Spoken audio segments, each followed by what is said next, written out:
Hi, I'm TJ Lynch for BuyRoatan.com. Today's an incredible day on Roatan. Cruise ship's coming in. And it's going to be hot. The boys are in the pool.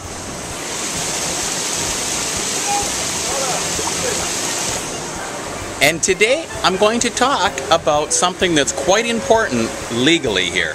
Now back home you know the difference between an attorney and a notary. But down here in Honduras it's quite different. In fact, it's actually the very opposite. To become an attorney down in Honduras, it's the regular 3-4 years of school, and practicing attorneys normally work for larger firms. Now, a notary is actually the highest level of legal status that you can get. In fact, a notary has a lot the same powers as even the judges here. To become a notary, it's a very, very long, hard process. It's the same as becoming an attorney, a lawyer, but then you have to have a 6 or 7 hour cross-examination, question and answers, in front of the 7 Supreme Court judges. So basically you're standing in front of them and they're pummeling you with questions and you got to answer them correctly. If you do that, they give you the notarial seal and you are a notary. And to be valid, all legal documents must have the notarial seal, so they must be authorized, signed, and stamped by a notary. And because of the notarial process to become a notary, you know, there's not a lot of them in Honduras, and the ones that are usually lend their seal or lend their notarial stamp to other attorneys, which means other attorneys will do the documents and then bring them to the notary for his stamp and pay him accordingly. Now here's the catch. If you're going to close on a piece of property, a notary must witness and execute the documents and watch you sign.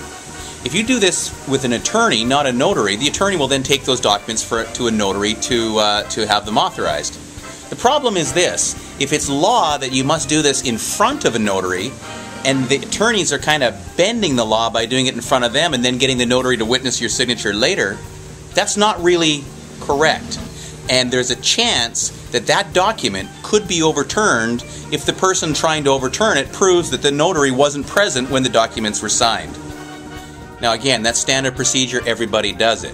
For me and my clients, I don't want to gamble my $100,000, their $100,000 investment on something that could be overturned.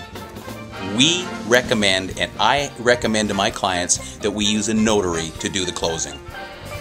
It doesn't cost you any more than a regular attorney to use a notary, but the peace of mind is worth a lot more than anything you can imagine. So that's the difference between a notary and a regular attorney here in Honduras. Opposite of what you expect probably back in the US or Canada, but nonetheless, this ain't the US or Canada, so it is different here. Have a sensational day. Wish you were here in paradise. And if you're thinking of coming down or you have any questions, drop me an email. I'd love to answer you. I'm TJ Lynch for BuyRoatan.com.